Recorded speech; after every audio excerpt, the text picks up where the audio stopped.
Je suis ici à Valence et vous pouvez voir jusqu'à où était montée l'eau lors de la grande inondation de 1957.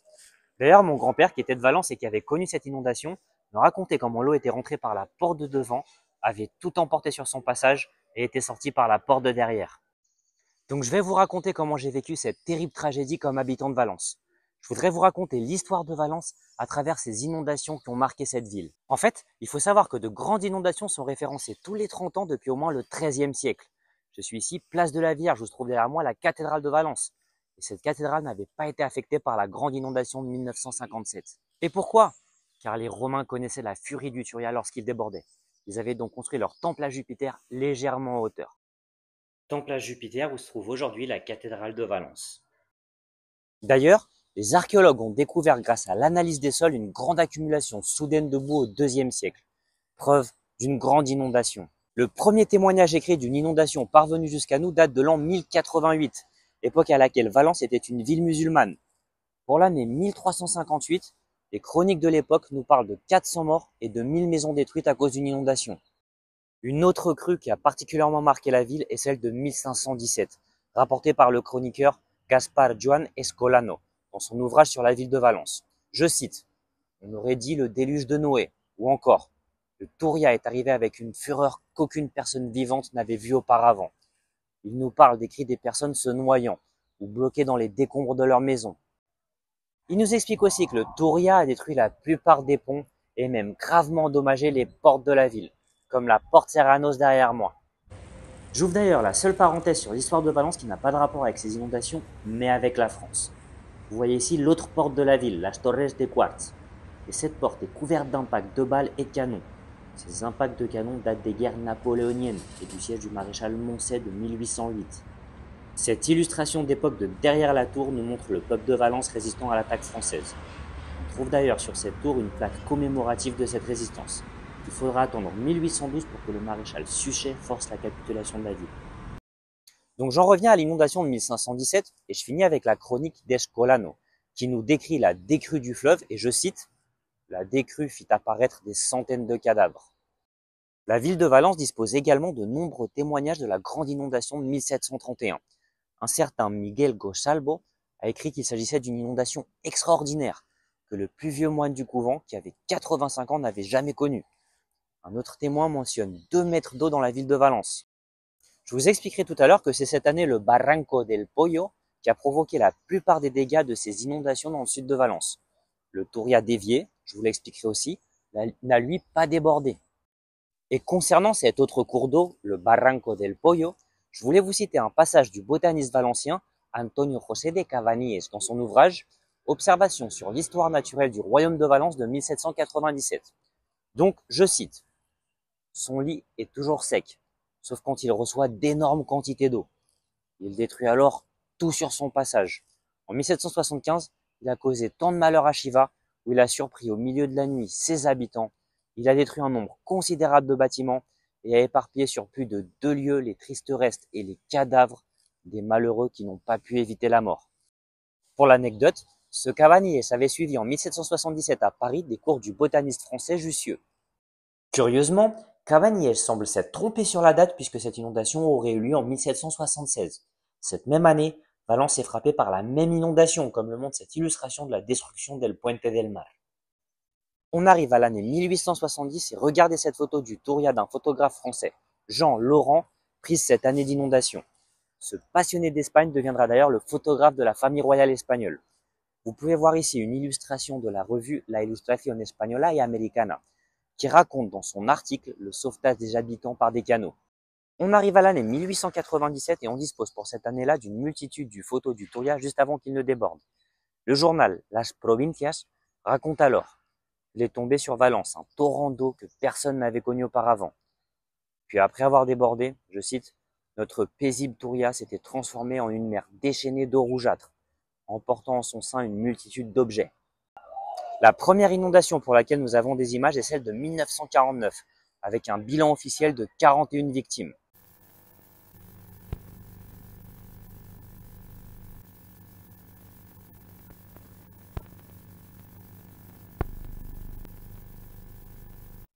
En fait, ce qui est incroyable avec ce Touria, c'est qu'il est tout le temps sec, ou c'est juste un ruisseau. Donc en 1949, on sait que des gens vivaient carrément dans le lit de ce fleuve.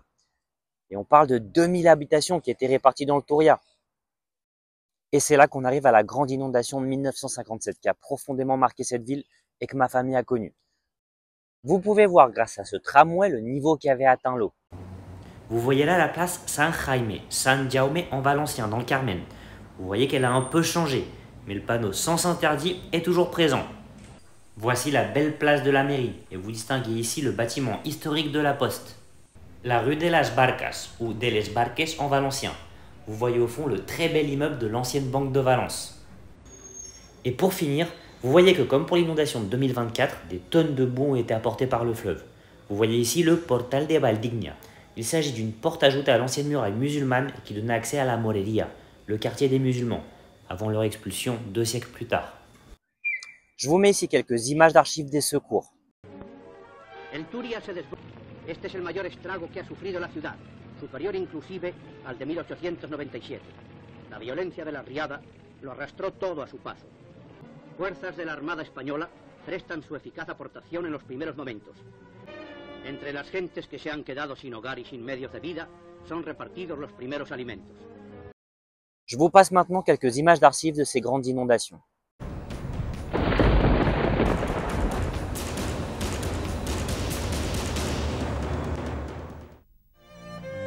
Mai no sabrem quantes persones van perdre la vida en aquella gran catàstrofe que va ser la riuada del 1957.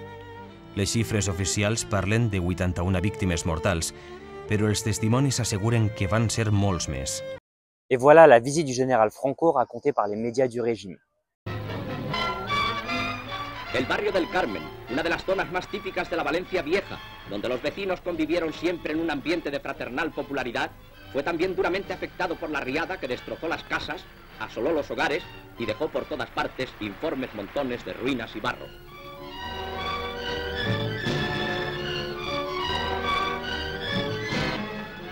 Franco toma contacto con las gentes y su visita adquiere carácter de gran emoción porque fuera de todo límite protocolario desea conocer hasta su más honda entraña la extensión del drama. Vous pouvez voir ici la une du Paris Match de l'époque. Il faut savoir que cette catastrophe a profondément marqué cette ville de Valence. On trouve des signes d'indication du niveau des eaux à plusieurs endroits de la ville. Et pour vous donner un autre exemple de la présence de cette inondation dans la mémoire collective de cette ville, je vais vous faire visiter une boulangerie qui se trouve juste à côté de chez moi. Vous verrez d'ailleurs que l'un des murs de cette boulangerie est un vestige de l'ancienne muraille arabe de la ville. En fait, Valence a eu 3 murailles, la muraille romaine, l'arabe et la chrétienne, qui a malheureusement été détruite à la fin du 19e siècle. Dieu merci, les 2 grandes portes ont été épargnées.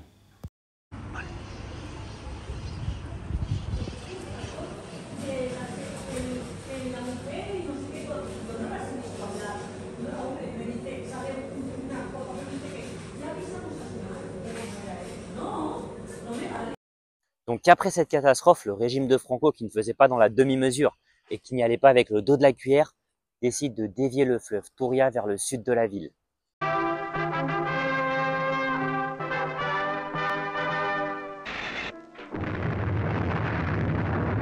Ciertas edificaciones fueron demolidas mediante voladuras, otras utilizando el fuego. En muchos casos, el trazado atravesaba importantes núcleos de población, como por ejemplo el de Pinedo, cuya iglesia quedaba dentro del cauce.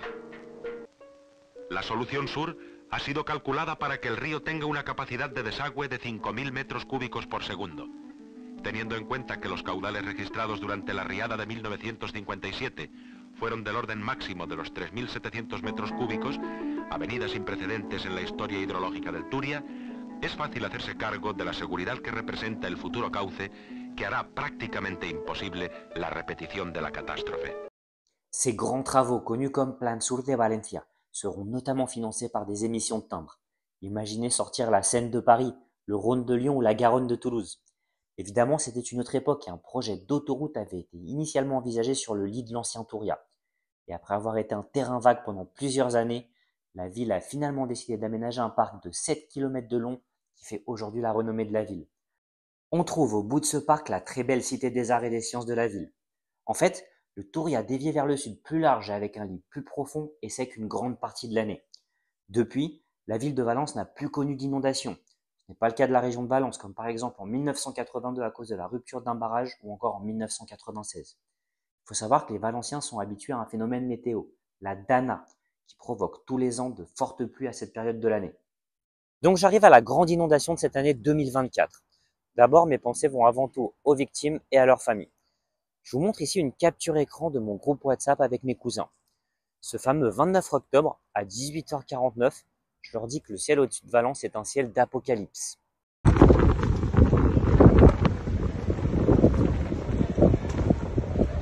À cette heure-là, les villes du sud de Valence, à 10 km de chez moi, étaient inondées et des gens en train de mourir. Et comme tout Valencien, j'ai reçu l'alerte sur mon téléphone un peu après 20h. Mais pourquoi l'alerte est-elle arrivée trop tard? Plusieurs raisons. D'abord, les autorités locales ont été prises par surprise quant à l'ampleur de la tragédie. Le président de la région de Valence, Carlos Mazón, de droite, je le dis car c'est important pour la suite, a été injoignable jusqu'en début de soirée.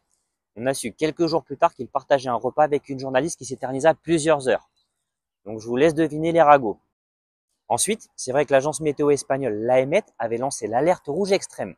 Le problème, c'est que si vous visitez le compte X de l'AEMET, vous verrez qu'il lance ce type d'alerte vraiment souvent. Donc je pense que les autorités locales ont pensé que fermer les écoles et laisser les services de secours faire leur intervention habituelle face à ce type d'intempéries allait être suffisant. Toujours est-il que les autorités locales réagissent tard. Tout est allé très vite. Cuidado.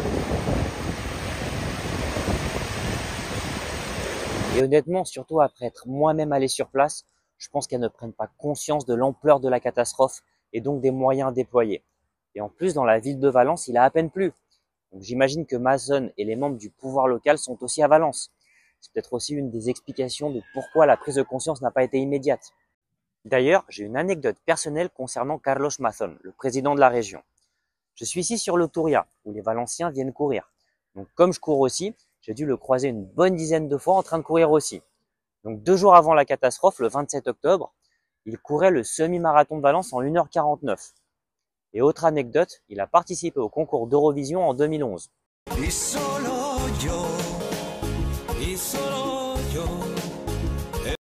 J'en reviens à la tragédie. Les moyens nécessaires n'ont pas été immédiatement déployés et je pense que la classe politique n'a pas été à la hauteur. Je vous ai parlé du manque de réactivité des autorités régionales. Ensuite, le lendemain de la catastrophe, le Parlement national, contrôlé par la gauche, vote presque comme si de rien n'était le changement du mode de nomination des membres du conseil d'administration de TVE, la télévision publique espagnole. En gros, sa prise de contrôle. Le symbole n'est quand même pas terrible. Vous devez savoir que l'article 116 de la Constitution espagnole permet au gouvernement de décréter l'état d'alarme. Vous voyez ici les 3 niveaux d'exception qui sont prévus par la Constitution espagnole. En fait, pour vous donner un ordre d'idée, on parle de 120 000 voitures détruites, des centaines de parkings inondés, des quantités pharaoniques de boue, toute la périphérie sud de Valence sans eau ni électricité. Et l'armée n'est pas immédiatement mobilisée. Le lendemain de la catastrophe, le gouvernement annonce la mobilisation de 1100 hommes de l'unité militaire d'urgence. Mais c'est évident que rapporté aux chiffres que je viens de vous donner, c'est totalement insuffisant. La mobilisation finira par être envoyée en nombre, mais au bout de 3 ou 4 jours seulement. Précision intéressante, le Touria dévié vers le sud n'a lui pas débordé. Donc les ingénieurs des années 60 avaient vu assez large pour pouvoir contenir la quantité d'eau qui est tombée le 29 octobre. Bueno, ya vemos el cauce nuevo, pues nada, como si fuera el Támesis. Para flipar, vamos. Está la cosa que no le he visto en mi vida. Toujours est-il que cette catastrophe a laissé 3 interventions politiques absolument lunaires, à droite comme à gauche. D'abord, Núria Montes, membre du gouvernement régional de Carlos Mazón. Aquí no se va a permitir, no se va a entregar cuerpos a familias, no se va a permitir el acceso de familiares a la zona donde tenemos custodiados a todos los fallecidos, así que tienen que esperar de forma obligatoria la llamada del juzgado y la entrega de la documentación pertinente. Y las familias, en el mejor lugar donde pueden esperar las noticias de sus familiares es en sus domicilios. Au niveau national, la ministre de la Défense. El ejército tiene una presencia disuasoria. Lo que no podemos es que en un país el ejército haga todo, sus labores, las labores que corresponden a la administración, en este caso la administración valenciana, o en este caso labores de seguridad. Et même cette phrase malheureuse du chef du gouvernement espagnol, Pedro Sánchez. Si necesita más recursos, que los pida. Évidemment, l'histoire retiendra le passage de Mazón, Sánchez et le roi à Paiporta. Sánchez dut rebrousser chemin quasi immédiatement.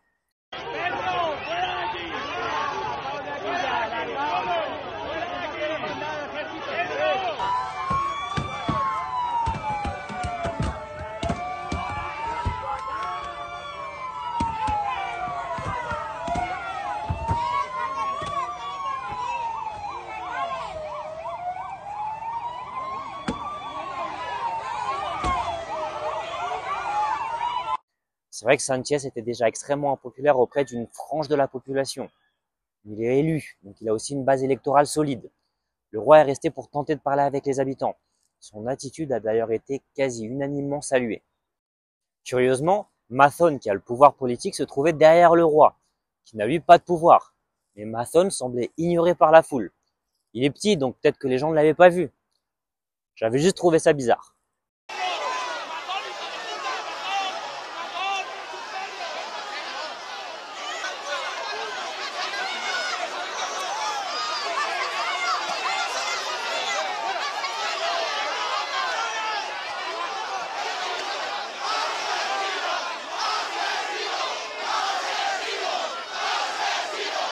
Pour couronner le tout, la chaîne publique TVE a attribué l'hostilité de la foule vis-à-vis de Sánchez à des néo-nazis, carrément. J'ai toujours été déconcerté par la facilité qu'ont une partie des médias espagnols à faire appel à ce terme quand même extrêmement lourd. Bon, il y avait un jeune sur place avec un pull de la División Azul. Mais toujours est-il que pour le moment, les personnes arrêtées pour ces violences sont des habitants des zones sinistrées. J'ai eu l'occasion de me rendre sur les lieux pour aider 5 jours après la catastrophe. Je voulais d'abord partager avec vous cette image que j'ai filmée. C'est une scène que j'ai vue 100 fois au cinéma. Sauf que là, j'étais dans la vie réelle. Il y avait d'ailleurs une très forte odeur. J'ai pu me rendre dans plusieurs des villes touchées, dont Paiporta. En fait, sur place, donc 5 jours après, j'ai compris pourquoi l'Espagne n'avait pas sollicité l'aide internationale, ce qui m'avait au départ considérablement scandalisé. Au final, et je vous donne là mon impression personnelle, ce n'était pas un problème de moyens ou d'effectifs, mais d'organisation. Il y avait des policiers, des militaires, des pompiers, des grues, des ambulances, une véritable armée de milliers et de milliers de volontaires. C'était d'ailleurs très émouvant et impressionnant à voir. Des tonnes de boue et des voitures détruites partout. Donc évidemment, je suis un particulier, donc je ne me suis pas mis à filmer les militaires.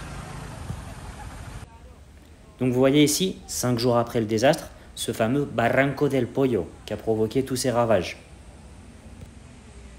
Donc pareil, c'est toujours délicat de filmer les gens, mais je peux vous assurer qu'il y avait vraiment des dizaines de milliers de volontaires. Toujours ce Barranco del Pollo filmé depuis l'autre rive. Vous voyez ici une caravane encastrée dans un commerce. Et ici les restes d'une pizzeria. Ici les restes d'une école d'anglais.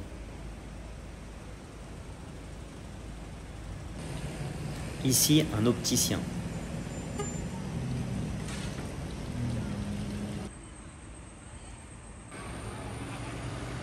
Dans le centre de Paiporta, il y avait même un petit embouteillage.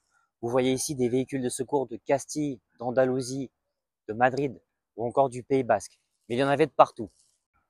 En ce qui concerne la rumeur sur les milliers de disparus non reconnus par les autorités, je pense que si ça avait été vrai, il y aurait des murs avec des affiches de personnes disparues un peu partout. Et concernant l'immense parking de 5000 places à Bonaire, j'imagine que l'eau a dû monter un peu moins vite, ce qui expliquerait qu'il n'y a eu aucune victime. Le problème maintenant est que l'Espagne est un pays politiquement extrêmement polarisé. Donc pour certains, le responsable est Mathon. Pour d'autres, c'est Sánchez. Une grande manifestation organisée par des collectifs de gauche n'accusait que Mathon. Donc même dans le cadre de l'indignation, il y a une division des deux camps. Concernant le gouvernement central, certains expliquent que l'Espagne est un pays décentralisé, ce qui est vrai. Mais si vous avez un subordonné qui gère mal quelque chose de vital, vous intervenez, non? Pourquoi n'est-il pas intervenu? Pour laisser Mathon seul face à cette responsabilité, alors que sa gestion n'était visiblement pas à la hauteur? Le gouvernement n'était pas au courant des moyens nécessaires à mettre en œuvre? Le passage serait très inquiétant. Et il pouvait intervenir. L'Espagne est décentralisée, oui, mais Valence, ça reste l'Espagne, c'est pas un pays étranger. Peut-être que Sánchez ne voulait pas assumer la responsabilité politique de cette gestion, surtout si Valence ne le demande pas. Peut-être aussi que Sánchez était de bonne foi, et qu'il pensait que les autorités locales qui connaissent le terrain sauraient coordonner les opérations. Et l'État central avait prévenu dès le début que les moyens que Valence demanderait seraient mis à disposition. El gobierno central está listo para ayudar. De son côté, Mathon a été débordé. Je ne mets pas non plus en cause sa bonne foi dans la gestion de cette crise, malgré le manque de réactivité évident au début de la catastrophe. Mais il a dû faire face à une situation qui visiblement le dépassait, lui ou les moyens qu'il avait à sa disposition. Il aurait pu, je dirais même plus, il aurait dû demander dès la première minute la prise en main par les autorités centrales, ce qu'il n'a pas fait. Pourquoi? Le demander après 12 ou 24 heures aurait été un aveu d'échec. Finalement, ce qui est terrible, c'est que le fait que l'État et la région ne soient pas du même bord politique pourrait être l'une des causes de cette mauvaise coordination. En fait, j'en sais rien. Ce sont que des questions ouvertes. Maintenant, évidemment, chacun se renvoie la balle. Les médias sont aussi très politisés, donc chacun y va de sa version. Et une commission d'enquête indépendante est impossible à mettre en place dans ce pays ultra polarisé. Mais de toute façon, je pense que toute l'Espagne se demande pourquoi toute l'armée n'a pas été mobilisée dès la première heure. Voilà tout, merci de m'avoir suivi jusqu'au bout, n'hésitez pas à donner votre avis. N'hésitez pas à regarder les autres vidéos. Vous verrez que je fais en général des vidéos sur l'histoire de pays, mais pas que. J'en ai fait une sur la Révolution ou sur les Gaulois par exemple. Vous pouvez suivre ma page Instagram ou me suivre sur X, anciennement Twitter. Le lien se trouve sous cette vidéo. On se voit pour ma prochaine vidéo.